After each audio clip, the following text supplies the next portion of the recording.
তিনবারের বিজেপির সাংসদ ওম বিড়লা এদিন দ্বিতীয়বারের জন্য স্পিকার নির্বাচিত হলেন।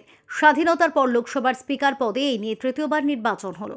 স্পিকারকে অভিনন্দন জানিয়ে তৃণমূলের লোকসভার দলনেতা সুদীপ বন্দ্যোপাধ্যায় বলেন, দ্বাদশ লোকসভায় প্রথম নির্বাচিত জনপ্রতিনিধি হিসেবে সংসদে প্রবেশ করেছিলাম।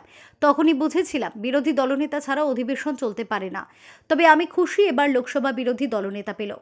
সংসদ সর্বদাই বিরোধীদের, এই মনোভাব থাকতে হবে শাসক দলকে।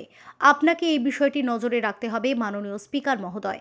আপনাকে যেন কোনোভাবেই শাসক দলের সিদ্ধান্ত মেনে নিতে বাধ্য না করা হয়। এই সংসদেই একাধিক বিরোধী সাংসদকে সাসপেন্ড করা হয়েছে, যা নজিরবিহীন। অনেক বিল পাস হয়েছে, যা প্রশংসনীয়। আবার এমনটাও হয়েছে কোনো আলোচনা ছাড়াই বিল পাস হয়ে গিয়েছে। আমরা এবার সমস্ত রকম সহযোগিতার প্রতিশ্রুতি দিচ্ছি। আশা করব বিরোধীদেরও অবহেলা না করে গুরুত্ব দেওয়া হবে সংসদে। That a house doesn't run properly if there is no leader of the opposition officially.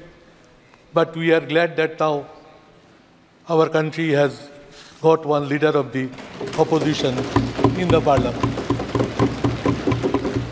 Sir, parliamentary democratic system upon which we are the firm believers, it depends upon the secularism, communal harmony and unity of the country. Somewhere, sir, the floor of the house always depends that what would be the attitude of the treasury bench.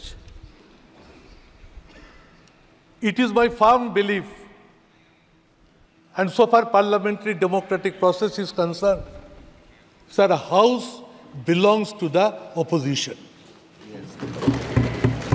This attitude is to be adopted by the ruling party itself. Lok Sabha থেকে Sumanta দাশগুপ্তের report, ওঙ্কার বাংলা।